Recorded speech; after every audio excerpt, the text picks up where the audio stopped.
Hello and welcome to Daily Records. I am Tommy Burton, and today we are talking about another guitar hero, and one that's kind of close to my heart because the famous story is that he's from my hometown in Mississippi, and it is Ty Tabor. And Ty Tabor was in the band King's X. Now, a lot of you know King's X is sort of a progressive metal band.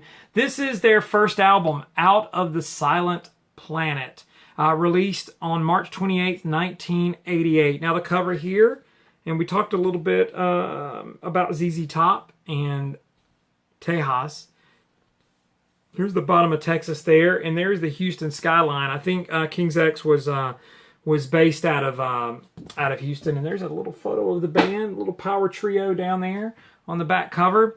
And of course, the title is a book written by C.S. Lewis, famous author that Ty was a big fan of, and the drummer Jerry Gaskill, and the bass player we'll mention as well, Doug Pinnick, who played with another guitar hero here, Phil Keaggy, that we've talked about a little bit before. Now, they did a song Out of the Silent Planet that was featured on their next album, Gretchen Goes to Nebraska. So figure that one out.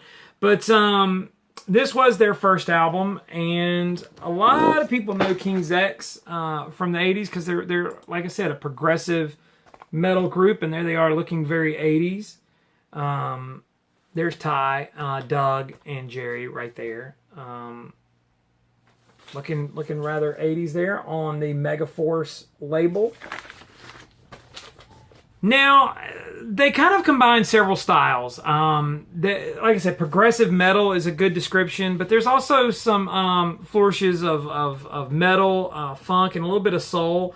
The vocals, they had great vocal harmonies that was more like gospel and blues, as well as a little bit of British invasion, really close harmony, like think of Yes, or like a heavy metal version of Yes.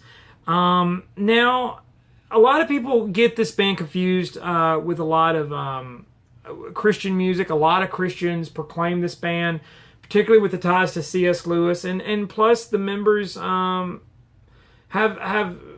outwardly spoken out about their struggles with religion. Now, widely regarded as a great hard rock band. They were signed to Megaforce in '87. They've released several albums. They're still around. There's a couple of live albums. And so they're a band. They've opened for just about everyone. I think Iron Maiden, AC/DC, Cheap Trick, Motley Crue. They played Woodstock '94. And so a lot of